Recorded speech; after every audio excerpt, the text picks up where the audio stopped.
یزیدیات یزیدیات اہل بیت کے دشمن پر لانا صلوات پر جناب سید السلام علیہ ساتھ آگیا کیا دے پہنچے گئے صلوات پڑھئے گا آگیا دے پہنچے گئے آگیا اسے والوں کی جگہ چھوٹی ہے بارہ دیگر سلامہ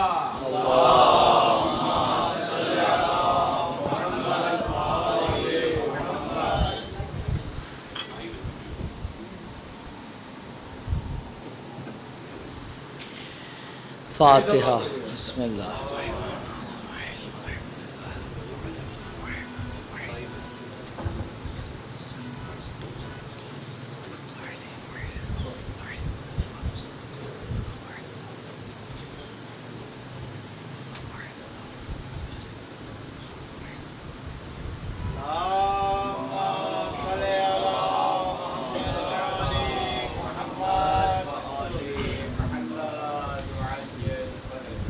اعوذ باللہ من الشیطان الرجیم بسم اللہ الرحمن الرحیم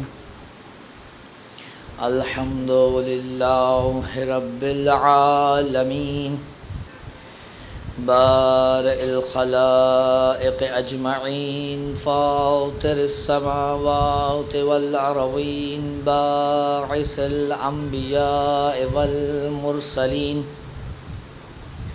ثم الصلاة والسلام والتحية والإكرام على سيدنا ومولانا ونبينا أبي القاسم محمد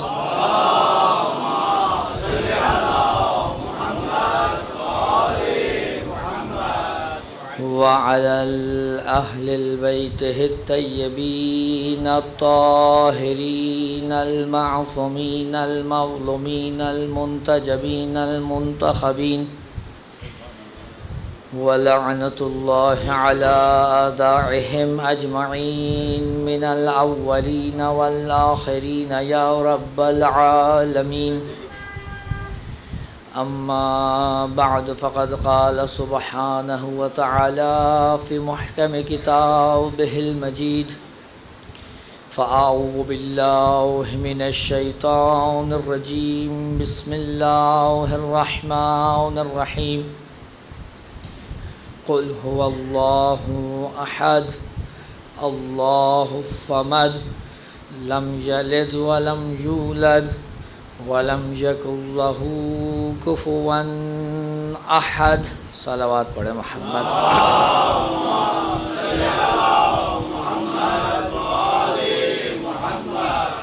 اپنی اپنی حاجات کی قبولیت کے لیے امام وقت کے ظہور میں تعجیل کے لیے جہاں کہیں مومنین و مومنات آباد ہیں ان کی عزت مال جان آبرو کی حفاظت کے لیے اور وہ لوگ جو بے گناہ اسیر ہیں ان کی جلد رہائی کے لیے ایک مرتبہ بآواز بلند صلوات عنایت فرمائیں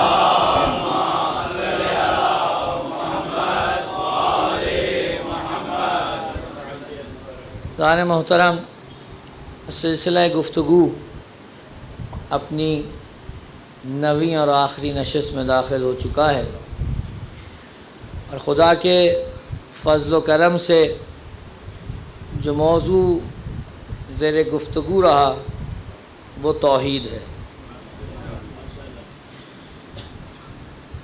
کل تک آپ کے سامنے توحید کی جو اقسام بیان کی گئی تھیں وہ اقسام توحید علمی سے متعلق تھیں اور آج جو اقسام بیان کرنی ہیں وہ توحید عملی سے متعلق ہے۔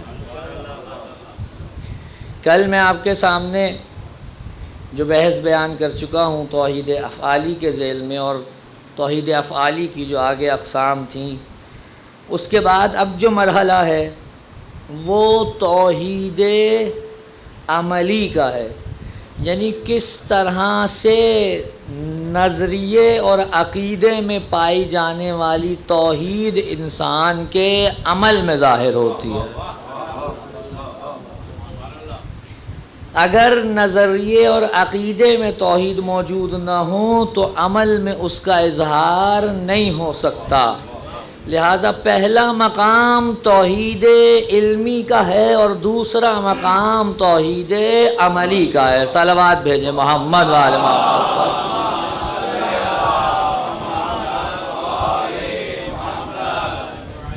اب اس کی بہت سی اقسام ہو سکتی ہیں، اور آج کیونکہ مجھے گفتگو کو سمیٹنا ہے اور جو کل وعدہ کر چکا ہوں اسے بھی پورا کرنا ہے، لہٰذا مختصر انداز میں جو اقسام آج بیان ہو سکتی ہیں وہ آپ کے گوش گزار کروں گا۔ صلوات بھیجیں محمد وآل محمد۔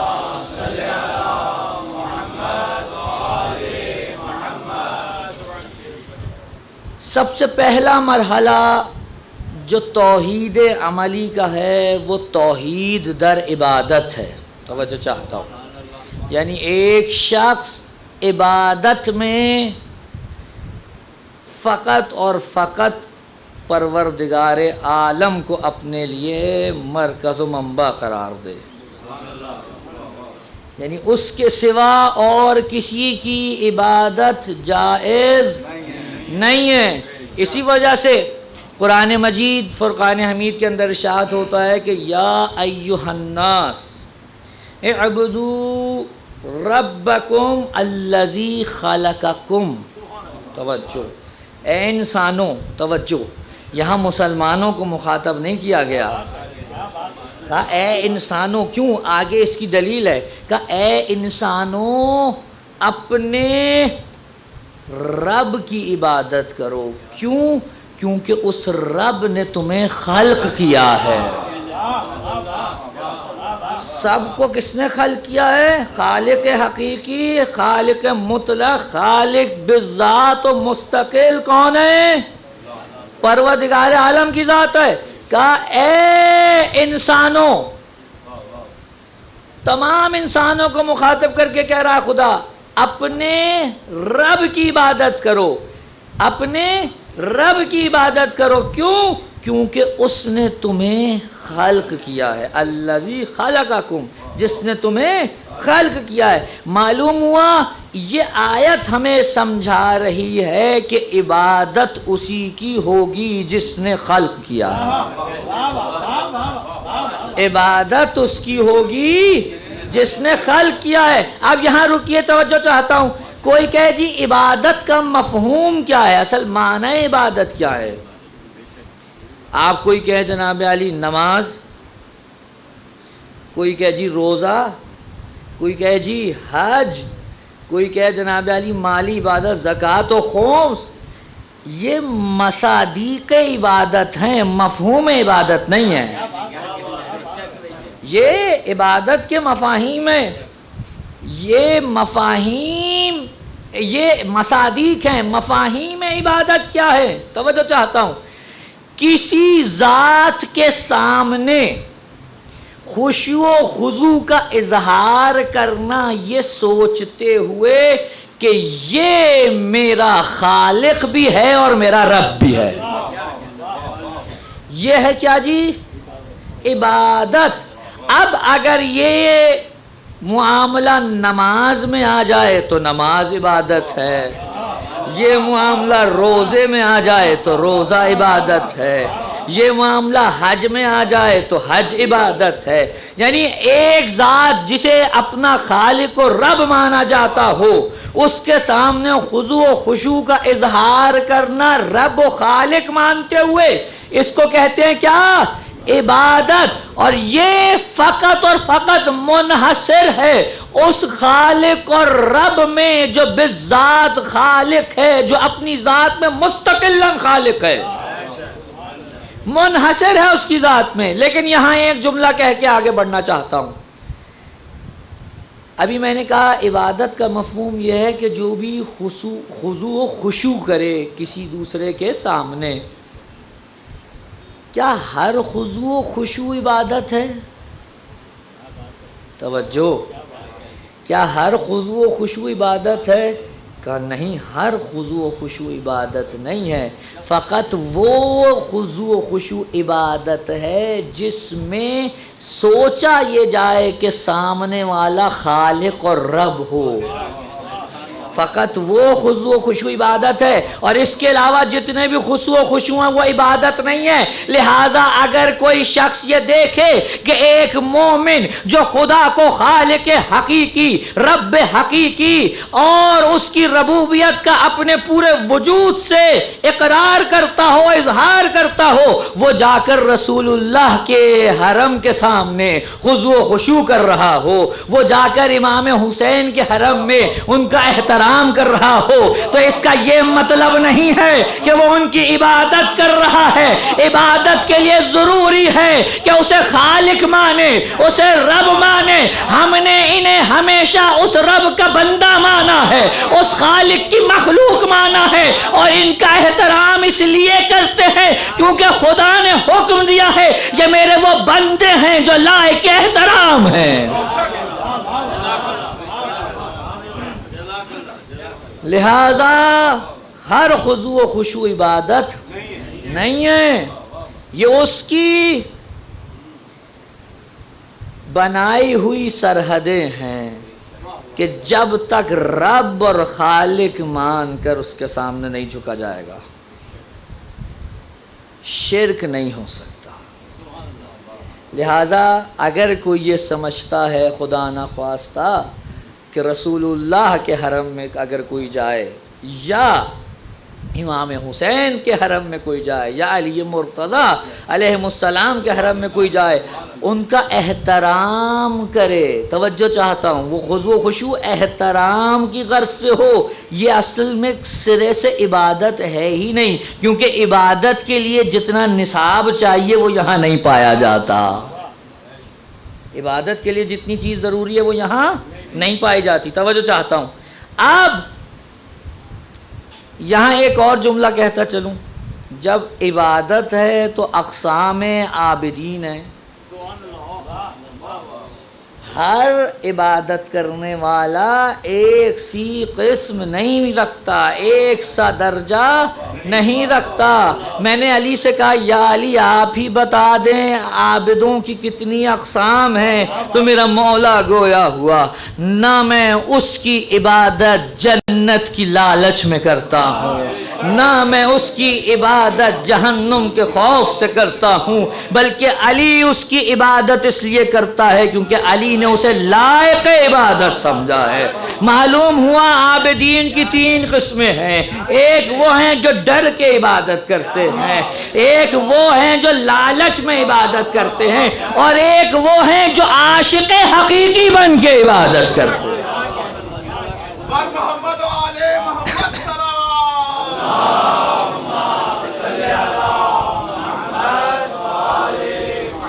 وہ عاشق حقیقی ہیں، اور یہی روایت کچھ دوسرے الفاظ میں امام حسین علیہ السلام سے بھی مروی ہے کہ دیکھو عبادت تین قسم کی ہے، ایک آزاد بندوں کی عبادت ہے، ایک آزاد بندوں کی عبادت ہے، ایک غلاموں کی عبادت ہے، ایک تاجروں کی عبادت ہے۔ وہ جو تاجروں کی عبادت ہے وہ جنت کی لالچ میں ہے، جو غلاموں کی عبادت ہے وہ جہنم کے خوف سے ہے، اور جو آزاد مردوں کی عبادت ہے وہ اس کو حق کے عبادت جانتے ہوئے کہ یہ حق ہے اس کا کہ اس کی عبادت کی جائے، اس کی عبادت کرتے ہیں۔ اگر کوئی اس منزل پہ پہنچ جائے تو در حقیقت اس نے توحید در عبودیت کو اپنے پورے وجود کے ساتھ درک کیا ہے۔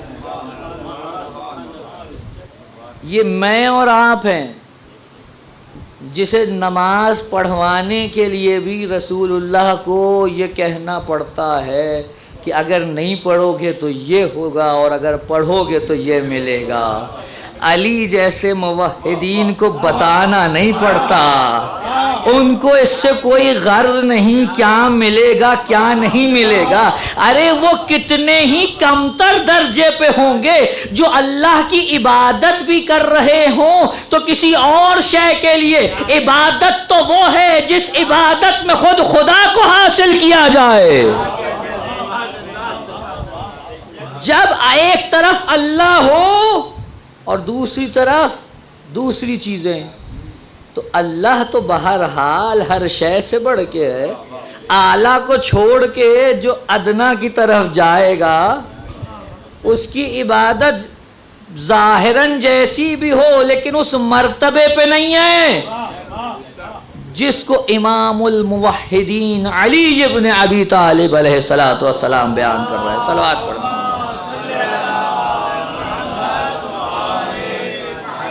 دوسری قسم، پہلی توحید در ربوبیت، دوسری قسم توحید در اطاعت. توجہ، فقط خدا کو یہ حق حاصل ہے کہ اس کے بندے اس کی اطاعت کریں. کسی کو حق نہیں حاصل. کیوں؟ جب حاکم وہ ہے. کل بحث ہو چکی ہے، وہ حاکم مطلق ہے. جب حاکم وہ ہے تو پھر عبادت کا حق بھی وہی رکھتا ہے. فقط وہی خالق ہے، لہذا اطاعت کا حق بھی وہی رکھتا ہے. اب ہم پروردگار عالم کی بارگاہ میں پہنچے اور ہم نے کہا پروردگار ہم کسی کی اطاعت نہیں کرتے سوائے تیرے. جب یہ کہہ دیا کہ تیرے سوا کسی کی اطاعت نہیں کرتے تو کسی دوسرے کی اطاعت کا کوئی محل بچتا ہی نہیں ہے. مگر جب خدا کی اطاعت کریں تو جس کی اطاعت کا وہ کہہ دے، جس کی اطاعت کا وہ کہہ دے. کیونکہ خدا کی اطاعت کا لازمہ یہ ہے کہ جس کی اطاعت کا وہ کہہ دے اس کی اطاعت ہونی چاہیے. لہذا پہلے درجے میں کوئی لائق اطاعت نہیں سوائے خدا کے. لیکن جو خدا کہتا ہے اطیع اللہ، وہی خدا کہتا ہے اطیع الرسول واولی الامر منکم. اپنے میں سے اولی الامر کی اطاعت کرو اور میرے رسول کی اطاعت کرو. توجہ چاہتا ہوں، قرآن مجید کے اندر خداوند عالم نے مختلف مقامات پہ اطاعت کا حکم دیا. کبھی کہا اپنے والدین کی اطاعت کرو، توجہ چاہتا ہوں. کبھی کہا انبیاء کی اطاعت کرو. لیکن یہاں پر خدا نے ایک فرق رکھا. خدا نے کبھی کسی غیر معصوم کی اطاعت کو مطلق واجب نہیں کیا. کہا ماں باپ کی اطاعت وہاں تک کرنا جہاں تک وہ تمہیں شرک کی دعوت نہ دیں. معلوم ہوا ان کی طرف یہ شائبہ پایا جاتا ہے کہ وہ گناہ کی طرف بلا سکتے ہیں، لیکن جہاں شائبہ بھی نہیں پایا جاتا وہاں خدا نے مطلق بنا قید و شرط کے کہا ان کی اطاعت کرو. اور پھر ایک درجہ ایسا آیا کہ لوگوں نے یہ دعویٰ کیا کہ پروردگار ہم تجھ سے محبت کرتے ہیں تو خدا کی طرف سے سورہ آل عمران میں آواز آئی. کہا قل، اے رسول ان سے کہو ان کنتم تحبون اللہ فاتبعونی، اگر تمہارا دعویٰ ہے کہ تم اللہ سے محبت کرتے ہو تو میری اتباع کرو. یعنی دوسرے لفظوں میں جو رسول اللہ کی اطاعت کر رہا ہے اس کو درجہ کیا ملے گا؟ کہا اگر تم نے یہ کر لیا یحببکم اللہ، تو اب تم فقط یہ دعویٰ نہیں کرو گے کہ تم اللہ سے محبت کرتے ہو، اللہ کہہ رہا ہے تم نے میرے رسول کی اتباع کی تو میں تم سے محبت کرنے لگوں گا، میں تم سے محبت کرنے لگوں گا. 2 لمحے کے لیے یہاں رک جائیے. قرآن مجید میں یہ آیت موجود ہے کہ یہ کہتے ہیں ہم اللہ سے محبت کرتے ہیں. تم ان سے کہو اگر تم محبت کرتے ہو اللہ سے. دیکھیے خدا کیسے جوڑ رہا ہے. کہا دعوی محبت الہی ہے تو اتباع مصطفیٰ کرنی پڑے گی. یہ دونوں چیزیں جڑی ہوئی ہیں، اور جب اتباع ہو جائے گی تو اللہ کہے گا اب میں تم سے محبت کرتا ہوں. ہر شخص یہ دعویٰ کرتا ہوا دکھائی دے رہا ہے. توجہ، کہ میں اللہ سے محبت کرتا ہوں، لیکن کہیں یہ نص نہیں موجود رسول یا اللہ کی زبانی کہ وہ آ کے کہیں ہاں میں بھی تجھ سے محبت کرتا ہوں، لیکن یہ نص مجھے خیبر کے میدان میں نظر آئی جب رسول اللہ نے کھڑے ہو کے کہا کل علم اس کو دوں گا کہ جو اللہ اور رسول سے محبت کرتا ہوگا اور اللہ اور اس کا رسول اس سے محبت کرتے ہوں گے۔ معلوم ہوا علی وہ ذات ہے جس نے ایک طرف دعویٰ کیا میں اللہ اور اس کے رسول سے محبت کرتا ہوں، تو رسول نے اس دعوے پہ مہر تصدیق سب کر کے بتایا کہ یہ میرا ایسا مطیع ہے کہ فقط یہ ہم سے محبت نہیں کرتا بلکہ ہم بھی اس سے محبت کرتے ہیں۔ صلوات پڑھے محمد والے محمد، ہم بھی اس سے محبت کرتے ہیں۔ معلوم ہوا اطاعت خدا کی یا اس کی جس کی اطاعت خدا لازم قرار دے۔ تیسرا درجہ توجہ، توحید در توکل۔ کون کس پہ توکل؟ توکل کا مطلب کیا ہے؟ آدمی اپنے علاوہ کسی غیر پر اعتماد کرے، اپنی ذات کے علاوہ کسی غیر پہ اعتماد کرے۔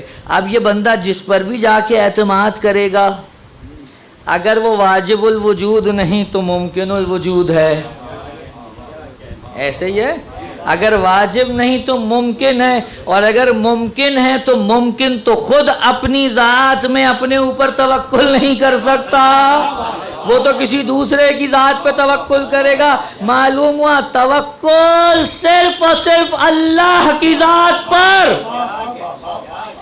صرف اور صرف اللہ کی، اے پروردگار تجھ پر توکل کرتا ہوں۔ اسی لیے معصومین کی روایات میں دیکھیے عجیب جملے ہیں، اور یہ معصومین کی روایت کا نچوڑ ہے جو آپ کے سامنے پیش کر رہا ہوں۔ فرمایا کرتے تھے پروردگارا پوری دنیا مجھ سے چھن جائے مجھے فرق نہیں پڑتا، لیکن تو مجھے میرے حال پہ نہ چھوڑنا، میرے معاملات کو ہمیشہ اپنے ہاتھ میں رکھنا، دنیا جاتی جائے لیکن توکل علی اللہ کا دامن ہاتھ سے نہ چھوٹے۔ یہ توکل علی اللہ ہی تو ہے جو حسین کو میدان کربلا میں لا کے کھڑا کرتا ہے، یہ توکل علی اللہ ہی تو ہے کہ بچے کی گردن پہ تیر لگ جاتا ہے لیکن حسین کے ہاتھوں میں جنبش نہیں آتی، یہ توکل علی اللہ ہی تو ہے کہ حسین صبح سے لاشیں اٹھا کر جسمانی طور پہ تھک جاتے ہیں لیکن ہمت نہیں ہارتے۔ تو توکل صرف ذات الہی پر۔ آگے بڑھیں، اور کیا؟ توحید در استعانت، توجہ چاہتا ہوں، توحید در استعانت یعنی کیا؟ یعنی مجھے مدد مانگنی ہے تو بس اللہ سے، توجہ، مجھے مدد مانگنی ہے تو صرف اللہ سے۔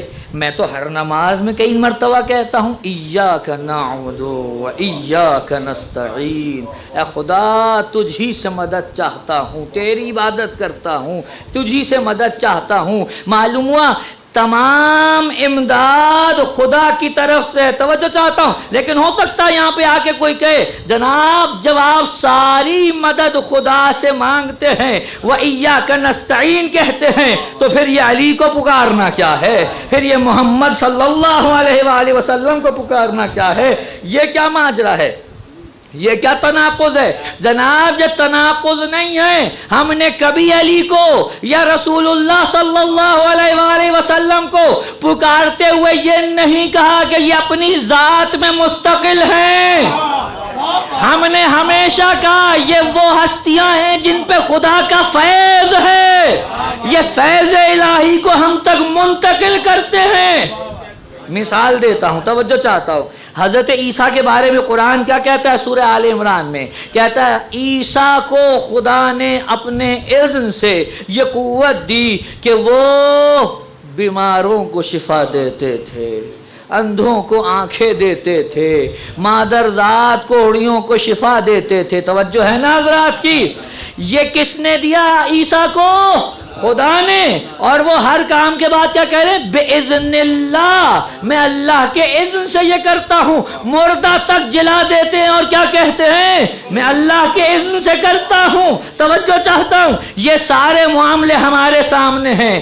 اب 2 لمحے کے لیے تصور کیجئے، مجھے معلوم ہے خدا نے عیسیٰ کو یہ قوت دی ہے، اور عیسیٰ نے کبھی اپنی ذات کی طرف دعوت نہیں دی، بلکہ کیا کہا جو کچھ میرے ہاتھوں سے ظاہر ہوتا ہے اس کے پیچھے جو قوت ہے وہ پروردگار کی ہے۔ میں اذن اللہ یہ کرتا، بے اذن اللہ یہ کرتا ہوں۔ یہ تمام معاملات میرے سامنے ہیں۔ اور اب 2 لمحے کے لیے تصور کیجئے کہ حضرت عیسیٰ آ جائیں، حضرت عیسیٰ آ جائیں۔ مجھے پتہ ہے اللہ نے انہیں قوت دے رکھی ہے۔ اب جب میں یہ مان رہا ہوں کہ انہیں قوت اللہ نے دی ہے، تو اگر میں ان کے پاس جا کے کہوں یا عیسیٰ، اے عیسیٰ میرے اس مریض کو شفا دے دیجئے، میرے اس مریض کو شفا دے دیجئے، بھئی میں نے یہ کب کہا اپنی ذات سے رکھتے ہیں؟ میں کہہ رہا ہوں اللہ نے دیا ہے۔ اگر میں یہ کہوں اے اللہ عیسیٰ سے کہہ کہ میرے بچے کو شفا دے دے، تو یہ تو دوسرے راہ سے جانا ہوا۔ جب میں سمجھتا ہوں میرے سامنے عیسیٰ موجود ہیں اور میں یہ جانتا ہوں کہ عیسیٰ کو خدا نے یہ قوت دی ہے، تو اب میں عیسیٰ سے جا کے کہہ رہا ہوں کہ آپ اسے شفا دے دیجئے، لیکن در حقیقت میں یہ مانے ہوا ہوں عیسیٰ کے ہاتھ سامنے ہیں، لیکن اس کے اندر جس لفظ کی مظہریت ہے، جس اسم الہی کی مظہریت ہے، وہ اسم شافی ہے۔ ہاتھ عیسیٰ کا لگے گا لیکن پیچھے قوت پروردگار کی ہے۔ نعرہ تکبیر، اللہ اکبر، نعرہ رسالت، یا رسول اللہ، نعرہ حیدری، بر محمد و آل محمد صلوات۔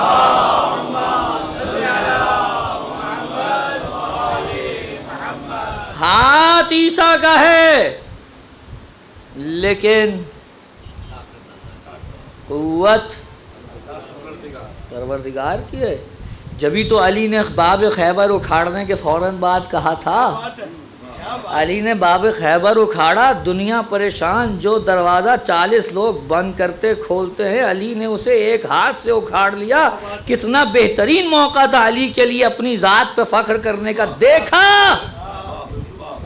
کتنی قوت ہے مجھ میں، کتنی طاقت ہے مجھ میں۔ میں یہ اور یہ بھی کہہ سکتے تھے دیکھو آج تم نے یہ دیکھ لیا، آئندہ خیال رکھنا، نزدیک نہ بھٹکنا، تم دیکھ لو کیا قوت ہے علی کی۔ لیکن علی کی تو زندگی کا وتیرہ یہ ہے، محمد و آل محمد کی زندگی کا تو وتیرہ یہ ہے، انبیاء علیہم السلام کی تو زندگی کا وتیرہ یہ ہے، عمل کر کے خود دکھاتے ہیں، دعوت خدا کی طرف دیتے ہیں، دعوت خدا کی طرف دیتے ہیں۔ اور کیا دعوت دی؟ علی نے ایک مرتبہ باب خیبر اکھاڑا، اور جب لوگ انگشت بدنداں تھے اور آنکھیں پھاڑ پھاڑ کے دیکھ رہے تھے کہ یہ 40 بندوں کا بند کرنے والا دروازہ علی نے ایک ہاتھ کے جھٹکے سے اکھاڑ لیا اور دنیا پریشان ہے، علی نے پریشانی کو دور کر دیا۔ کہا نہ سمجھو یہ علی نے جسمانی قوت سے اکھاڑا ہے، علی نے در خیبر رحمانی قوت سے اکھاڑا۔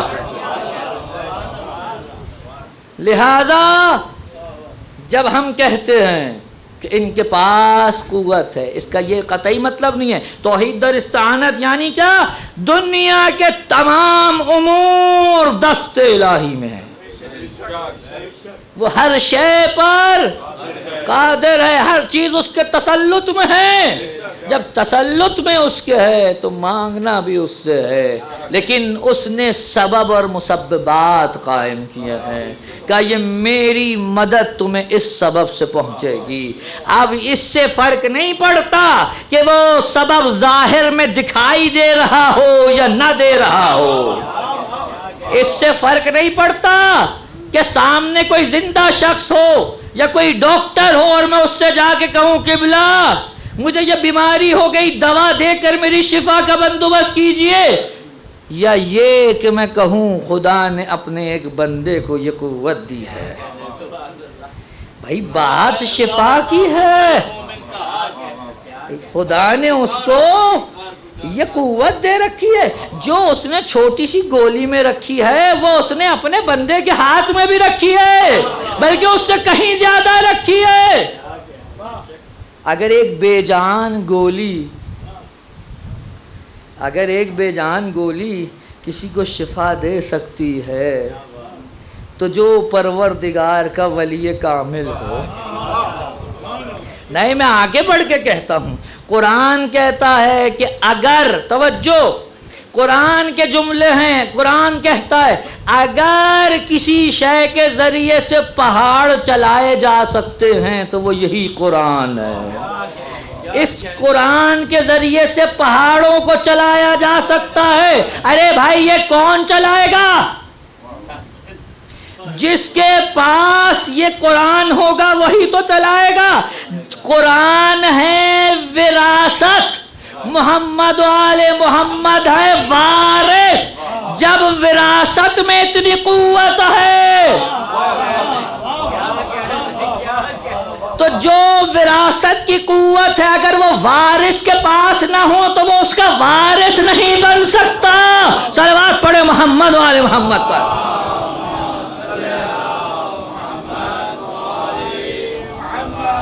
توجہ چاہتا ہوں، وہ اس کا وارث نہیں ہو سکتا۔ قرآن یہ کہتا ہے کہ اس کے ذریعے سے یہ کام کیا جا سکتا ہے۔ آخری ایک اور سن لیجئے پھر میں آگے بڑھوں۔ یہ وہ قسم توحید ہے جس کے اوپر پچھلی تقاریر میں مابین سطور اشارہ ہو چکا ہے، اور یہ ہے توحید در حب۔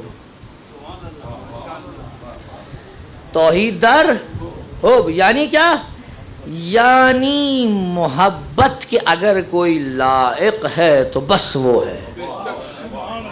توجہ، اگر محبت کے کوئی لائق ہے تو بس وہ ہے، اس کے سوا اور کوئی لائق نہیں ہے کہ اس سے محبت کی جائے۔ پروردگار بس تجھ سے محبت کرتے ہیں، لیکن یہ خدا کا حکم ہے کہ اگر مجھ سے محبت کرتے ہو تو جس کی محبت کا میں حکم دے دوں اس کی محبت تمہیں رکھنی ہوگی، اور اگر نہیں رکھتے تو کوئی بات نہیں، میں اجر رسالت بنا دوں گا، میں اجر رسالت بنا دوں گا۔ میں حاکم ہوں، میں کچھ بھی کر سکتا ہوں، مجھے کسی سے پوچھنے کی ضرورت تھوڑی ہے، میں جو چاہے کر سکتا ہوں، میں مالک الملک ہوں۔ میں اس مودت و محبت کو اجر رسالت بنا دوں گا۔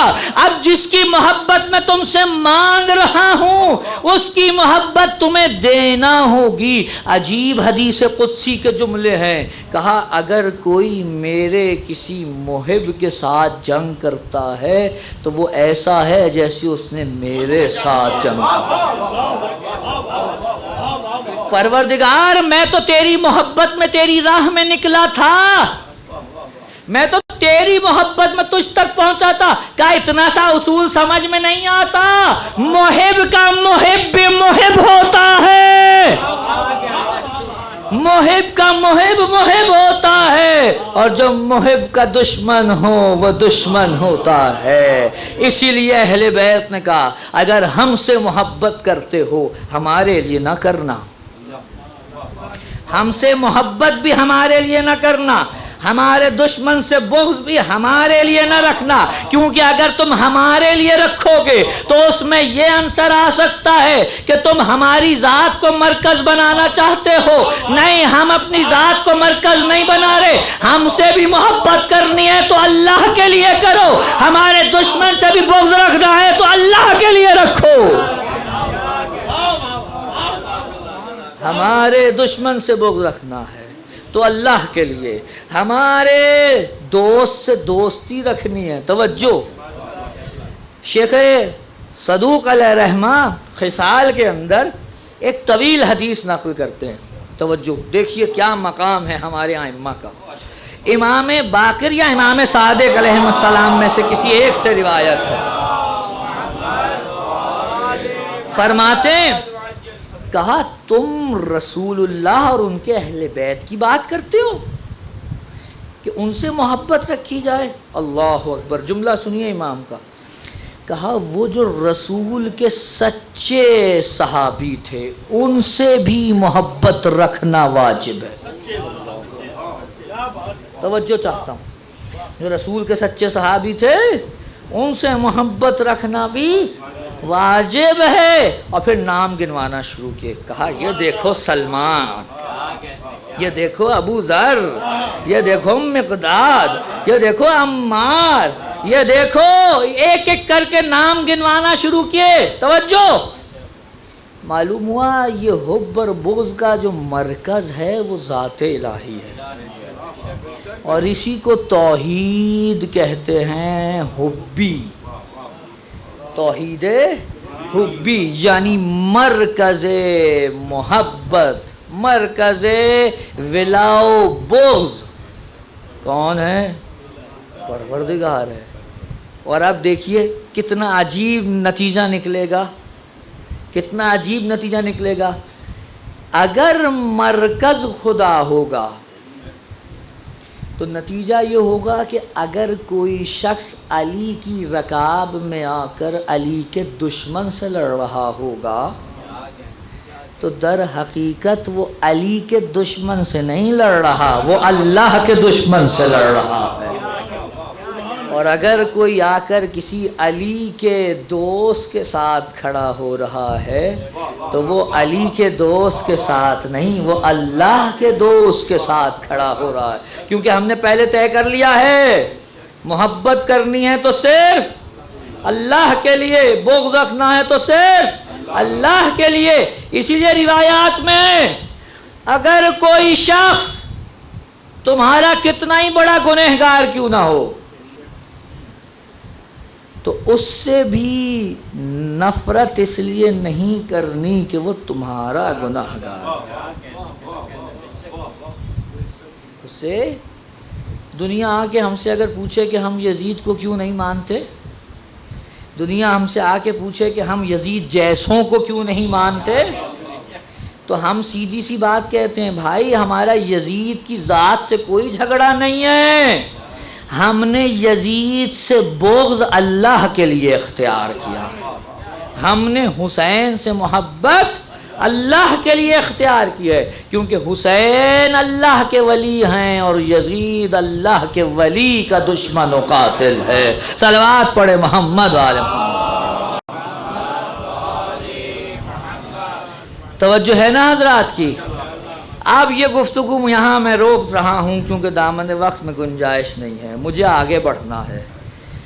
روزانہ ہم جس آیت کی تلاوت کرتے، سورہ کی تلاوت کرتے ہیں، سورہ اخلاص، سورہ توحید، یہ ساری بحث اس لیے کی ہے تاکہ اس آیت میں موجود مفاہیم سمجھ میں آ جائیں۔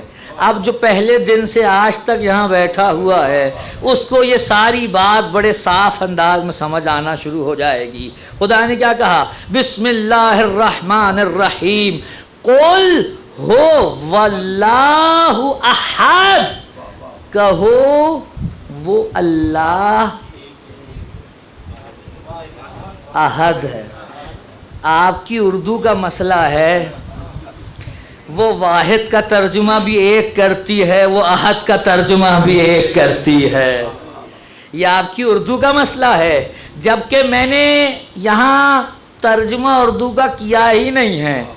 خدا، توجہ چاہتا ہوں، خدا یکتا نہیں ہے، خدا یگانہ ہے۔ اگر میرے اس جملے کو سمجھ سکیں، بھائی یکتا تو میں بھی ہوں، صبتین جو ہوں میں ایک ہی ہوں، میرا جیسا دوسرا کوئی نہیں ہے۔ سبتین میں ایک ہوں، یکتا تو میں بھی ہوں۔ خدا یکتا نہیں ہے، خدا یگانہ ہے۔ میں یکتا ہوں اس لیے کیونکہ مجھ میں جا بجا تراکیب ہے، کہیں صفاتی ترکیب ہے، کہیں ذاتی ترکیب ہے، کہیں ذہنی ترکیب ہے، کہیں خارجی ترکیب ہے۔ اور خدا یکتا نہیں، یگانہ ہے۔ یعنی کیا؟ یعنی اس میں کوئی ترکیب پائی ہی نہیں جاتی، نہ وہ ذہن میں آ سکتا ہے، نہ وہ خارج میں کوئی ترکیب رکھتا ہے، نہ اس کی ذات میں کوئی ترکیب ہے، نہ اس کی کسی صفت میں کوئی ترکیب ہے۔ اس کی صفات اس کی عین ذات ہے، کوئی ترکیب نہیں پائی جاتی۔ معلوم ہوا؟ اب سمجھ میں آیا۔ اگر خدا کہہ رہا ہے قل هو اللہ احد، یہ ایک احد میں وہ تمام صفات و ذات کی بحثیں سمٹی ہوئی ہیں۔ توجہ، اس ایک احد کے اندر تمام صفات و ذات کی اب ہاتھ سمٹی ہوئی ہیں۔ ہم نے جو بحثیں کی، خدا واجب الوجود ہے، ہم نے کہا وہ ہر شے سے بے نیاز و غنی و مطلق ہے۔ توجہ ہے نا حضرات کی؟ دعویٰ کیا کیا خدا نے؟ کہا قل هو اللہ، وہ کہہ دو اے رسول وہ یکتا ہے، نہ یکتا نہیں ہے، وہ یگانہ ہے۔ یگانہ ہے تو دلیل کیا ہے؟ وہ یگانہ ہے، دلیل کیا ہے؟ وہ احد ہے تو دلیل کیا ہے؟ کہا اللہ الصمد۔ وہ احد اس لیے ہے کیونکہ صمد ہے۔ پروردگار صمد یعنی کیا؟ کہ صمد وہ جو کوئی نیاز مندی نہ رکھتا ہو۔ آپ کیا ترجمہ کرتے؟ اللہ بے نیاز ہے، وہ صمد ہے۔ احد کی دلیل دی، وہ صمد ہے۔ صمد بے نیاز کو کہتے ہیں۔ اگر رکیے ایک جملہ کہہ دوں، خدا ایسا بے نیاز ہے کہ خود اپنی ذات سے تو قائم ہے، لیکن باقی تمام چیزیں اس کی ذات سے قائم ہیں۔ خدا قیوم بالذات بھی ہے اور قیوم بالغیر، اس عنوان سے کہ اپنی ذات سے خود قائم ہے، جبکہ دوسری تمام ذاتیں اس کی ذات سے قائم ہیں۔ اگر اس کی ذات نہ ہو کوئی قائم نہیں رہے گا۔ نہیں، میں اس سے آج آگے بڑھ کر ایک جملہ کہنے جا رہا ہوں، میرا ساتھ دیں گے آپ حضرات؟ میں نے کہا اللہ بے نیاز ہے، اللہ بے نیاز ہے، اسے نہ خالق کی نیاز مندی ہے، اس کا کوئی خالق نہیں ہے۔ خدا کو اپنی مخلوق کی نیاز مندی نہیں ہے کیونکہ وہ بے نیاز ہے۔ اگلا جملہ مجھے نہیں پتا کون اٹھا پائے، اس کا بوجھ کون نہ اٹھا پائے۔ خدا ایسا بے نیاز ہے کہ اسے اپنی ذات کی بھی نیاز مندی نہیں ہے۔ خدا ایسا بے نیاز ہے، اسے اپنی ذات کی بھی نیاز مندی نہیں ہے، کیونکہ اگر کہیں اپنی ذات کی نیاز مندی ہے تو ترکیب، اور پہلے کہہ چکے وہ احد ہے۔ جب احد کہہ دیا ترکیب کی نفی ہو گئی۔ وہ ایسا بے نیاز کہ اسے اپنی ذات کی بھی نیاز مندی نہیں۔ ارے کہاں دکھے گا کوئی ایسا بے نیاز جسے اپنی ذات کی نیاز مندی نہیں ہے؟ صلوات بھیج دے محمد والے محمد۔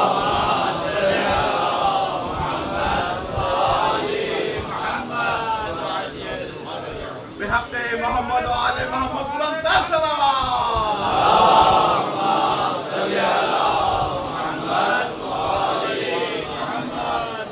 کیونکہ اگر ترکیب ہو گئی تو کیا ہوگا؟ ترکیب ہو گئی تو ممکن الوجود نہیں رہے گا نا۔ ابھی تو بحثیں کی ہیں، ترکیب ہو گئی تو ممکن الوجود نہیں رہے گا۔ توجہ چاہتا ہوں، خدا مجموعہ نہیں ہے، خدا یگانہ ہے۔ کسی قسم کی کوئی ترکیب نہیں پائی جاتی، وہ ہر ترکیب سے مبرہ و بے نیاز ہے۔ معلوم ہوا خدا نے کہا قل هو اللہ احد، اللہ احد ہے۔ اللہ الصمد، وہ بے نیاز ہے۔ اب کیوں بے نیاز ہے؟ وہ کیوں بے نیاز ہے؟ لم یلد ولم یولد، نہ وہ کسی سے ہے نہ اس سے کوئی ہے۔ جب ترکیب نہیں رکھے گا بھائی، جب ترکیب ہی نہیں رکھے گا تو توالد و تناسل کا سلسلہ نہیں ہو سکتا۔ توالد و تناسل وہاں ہے جہاں ترکیب ہو، وہ کیونکہ خود ترکیب سے مبرہ ہے لہذا نہ کسی سے ہے، اور کیونکہ خود ترکیب سے مبرہ نہ اس سے کوئی ہے۔ وہ لم یلد ولم یولد ہے، کوئی، توجہ چاہتا ہوں، اس کا ترجمہ جو کیا جاتا ہے کیا کہتے ہیں آپ جی؟ نہ اس سے کوئی ہے نہ وہ کسی سے ہے، ایسے ہی ہے نا جی؟ کیوں؟ توجہ، اب یہاں پہ ایک بڑی لمبی چوڑی بحث کی جا سکتی ہے، لیکن میں اس میں وارد نہیں ہوں گا کیونکہ اس کے لیے بہت وقت چاہیے۔ وہ افراد، بس ایک جملہ کہہ کے آگے جا رہا ہوں، وہ افراد جو یہ کہتے ہیں کہ مبدا، توجہ ہے، مبدا متعالی جو ہے یعنی اولی نقطہ جو ہے، کیا مشکل ہے کہ ہم اولین نقطہ مادے کو مان لیں؟ جو یہاں پہ بیٹھے ہوئے طالب علم وہ میری بات کو سمجھیں گے، کیا مشکل ہے کہ ہم مبدا مادے کو مان لیں؟ ارے سرکار، یہی تو خدا بتا رہا ہے، لم یلد ولم یولد، نہ وہ کسی سے ہے نہ اس سے کوئی ہے۔ تم مادے کو مبدا مان کر اس سے بناؤ گے، مادے کو مبدا مان کر اس سے بناؤ گے، اور خدا توحید بیان کرتے ہوئے کیا کہہ رہا ہے؟ کہہ رہا ہے نہ وہ کسی سے ہے نہ اس سے کچھ ہے۔ توجہ، تولید نہیں ہے، تخلیق ہے۔ تولید نہیں ہے، تخلیق ہے۔ جن کے ہاں تولیدی سلسلہ ہوتا ہے وہ ممکن ہے، جس کے ہاں تخلیقی سلسلہ ہوتا ہے وہ واجب ہے، وہ واجب ہے۔ لہذا لم یلد ولم یولد، نہ اس سے کوئی ہے نہ وہ کسی سے ہے۔ وَلَمْ يَكُنْ لَهُ كُفُوًا أَحَدٌ، توجہ، اور وہ ایسا ہے کہ کوئی اس کا ہمسر، کیوں؟ واجب کا کوئی ہمسر ہو ہی نہیں سکتا۔ توجہ ہے حضرات کی؟ واجب کا کوئی ہمسر، یہ جو ساری بحثیں آپ نے کی ہیں یہ سب کی سب اگر پھیلائیں تو یہ بحثیں بن جاتی ہیں، اور اگر ان سب کو سموئیں تو سورہ اخلاص بن جاتی ہے۔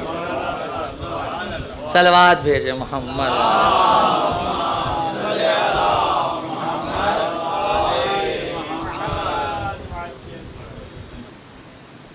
کوئی اس کا ہمسر، کیونکہ اگر ہمسر ہوگا تو پھر کیا ہوگا؟ پھر احد نہیں ہے، ترکیب ہو گئی نا، دو ہو گئے، جب دو ہوئے تو لامحدودیت ختم، دو لامحدود نہیں ہو سکتے۔ جیسے ہی احد سے اس کا ہمسر ہوا تو کیا ہوا؟ دوئی آئی، دو آئی، لامحدود نہیں رہا، کیونکہ دو لامحدود ہو نہیں سکتے۔ اگر دو لامحدود نہیں ہو سکتے تو دونوں ہی محدود ہیں، جو محدود ہوئے ان میں نقص ہے، کیونکہ جو کمال مطلق کا مالک ہوگا وہ لامحدود ہوگا۔ توجہ، چلیے میں کیا کہوں، آئیے امام صادق کی بارگاہ میں چلتے ہیں۔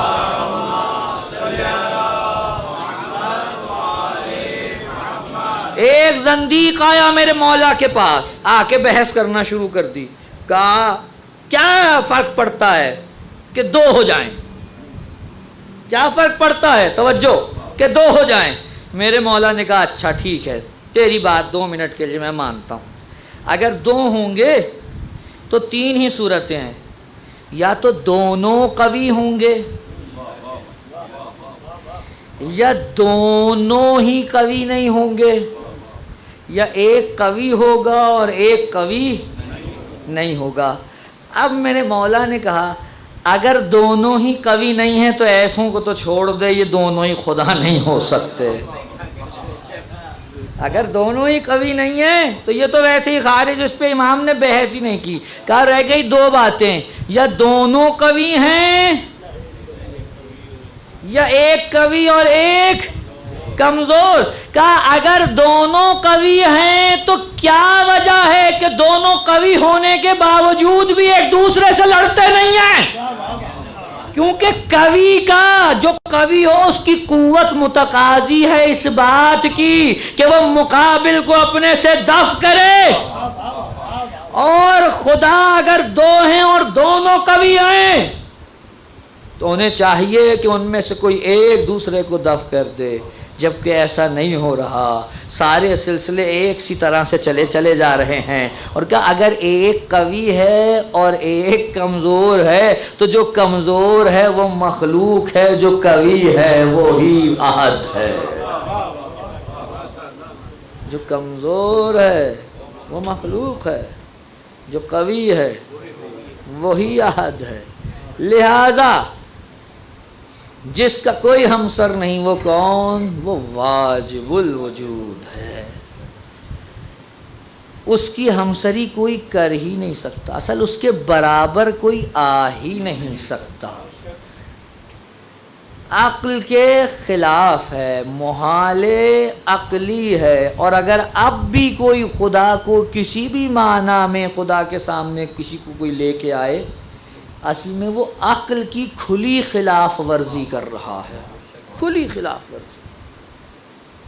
واجب الوجود صرف ایک ہو سکتا ہے۔ صلوات بھیج دے محمد۔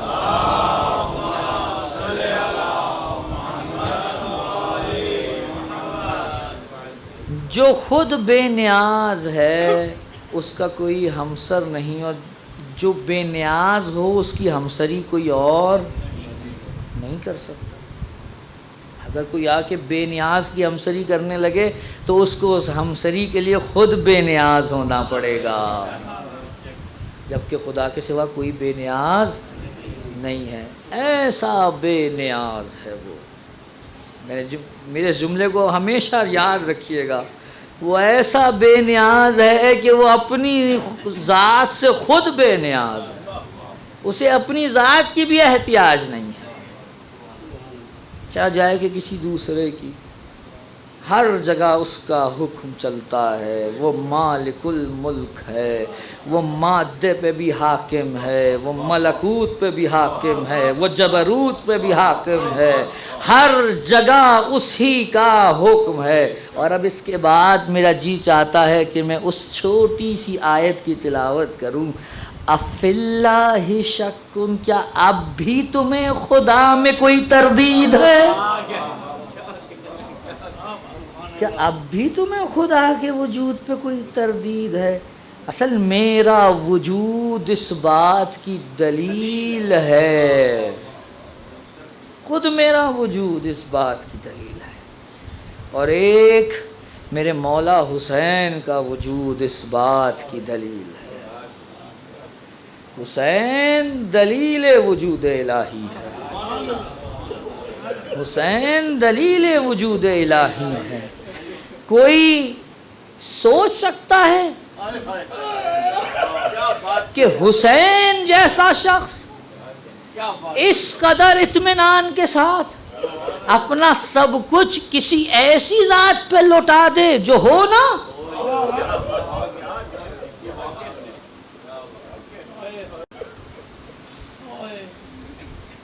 نہ مسجد نہ مدرسے نہ فلسفہ نہ کلام، نہ مسجدیں نہ مدرسے نہ فلسفہ نہ کلام، ثبوت حق کے لیے بس حسین کافی ہے۔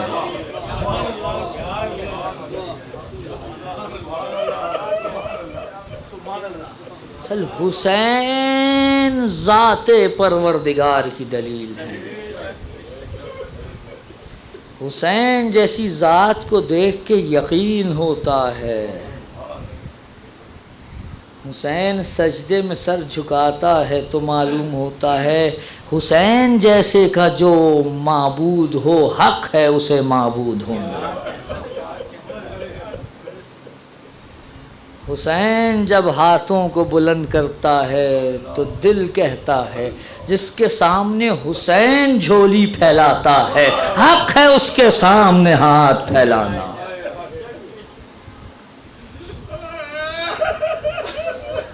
جس کے سامنے حسین اپنا سب کچھ وار دیتا ہے دل کہتا ہے حق ہے اس کا عشق لے کر سب کچھ اس پہ قربان کر دے۔ حق ہے۔ حسین ہمیں توحید کا درس دے رہے ہیں۔ یہ ذہن میں رکھیے گا، یہ میں جملہ آپ کے توسط سے کہنے جا رہا ہوں۔ اگر کسی کے دماغ میں کوئی خلفشار ہے کہ امام حسین انسانوں کے لیے گھر سے نکلے تھے یا امام حسین فلاں کے لیے گھر سے نکلے تھے یا فلاں کے لیے نکلے تھے، سب غلط ہے۔ حسین کسی کے لیے نہیں نکلے، حسین خدا کے لیے گھر سے نکلے۔ حسین جیسا موحد کسی اور کی طرف نگاہ کر بھی کیسے سکتا ہے؟ حسین خدا کے لیے گھر سے نکلے ہیں، میں خدا کے لیے قیام کر رہا ہوں۔ اگر کسی انسان کے لیے قیام کرتے تو حسین اس وقت کہتے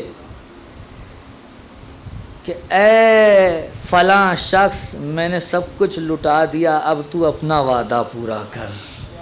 لیکن حسین نے آخری لمحے کھڑے ہو کے کہا اے خدا میں نے اپنا وعدہ نبھا دیا، اب تو اپنا وعدہ نبھا۔ حسین خدا کے لیے نکلے ہیں۔ کوئی حسین کے گھر سے نکلنے کو کسی دائیں بائیں کی طرف نہ موڑے۔ جب سب کو لٹوا چکے حسین، کٹوا چکے حسین، آج مجھے حکم ہے کہ آج حسین کی شہادت پڑھنی ہے۔ میں کوشش کروں گا کہ ان مصائب کو آخر تک پہنچا سکوں۔ کون حسین؟ وہ حسین جو اس وقت جس وقت میں آپ بیٹھے ہیں تنہا رہ گیا ہے۔ کوئی حسین کا ساتھ دینے والا نہیں رہ گیا۔ حسین میدان میں یکو تنہا کھڑے ہیں۔ اور ایک مرتبہ حسین نے جب دیکھا کہ سب چلے گئے تو خیمہ گاہ کے دروازے پہ پہنچے اور بلند آواز سے کہا یا زینب یا ام کلثوم یا سکینہ یا رقیہ علیکن منی سلام۔ اے بیبیوں، حسین کا آخری سلام ہے۔ اے بیبیوں، حسین کا آخری سلام۔ یہ جملہ سنا ایک مرتبہ جناب زینب سلام اللہ علیہا نے کہا بھیا ذرا خیمے میں تو آنا۔ حسین خیمے میں پہنچے۔ ایک مرتبہ بیبیوں نے حسین کو اپنے حلقے میں لے لیا۔ بیبیوں نے حلقے میں لے لیا عزادارو۔ جب حلقے میں لے لیا اب بیبیاں کہ ایک بیوی آ کے دامن تھامتی ہے اے مولا حسین ہمیں کس کے سہارے چھوڑے جا رہے ہیں؟ کوئی آ کے کہے بھیا حسین اب ہم کیا کریں گے؟ اسی اسنا میں حسین نے کہا بہن زینب ذرا نزدیک آؤ۔ زینب نزدیک آئیں، کہا بہن تمہارے پاس کوئی پھٹا پرانا لباس ہے؟ کوئی پھٹا پرانا لباس ہے؟ زینب گئی اندر سے ایک پھٹا ہوا لباس لیا۔ حسین نے اسے اور تار تار کیا، زرہ کے نیچے پہن لیا۔ کہا بھیا یہ آپ کیوں پہن رہے ہیں؟ خدا کسی بہن پہ یہ وقت نہ لائے کہ وہ اپنے ہاتھوں سے اپنے بھائی کو اس کا کفن لا کے پہنائے۔ کہا بہنا یہ اتنے شقی ہیں کہ میری شہادت کے بعد میرے جسم پہ لباس بھی نہیں چھوڑیں گے. میں چاہتا ہوں ایسا لباس پہن لوں جس کی طرف کوئی توجہ نہ کرے. ہزاروں ابھی یہ بات چیت چل رہی تھی. امام حسین نے کہا اچھا بیویوں آپ اجازت دو. اب حسین یہاں سے جانا چاہتا ہے. جانا چاہ رہے تھے کہ پیچھے سے ایک نحیف سی آواز آئی, بابا کیا بیٹے سے نہیں ملیں گے؟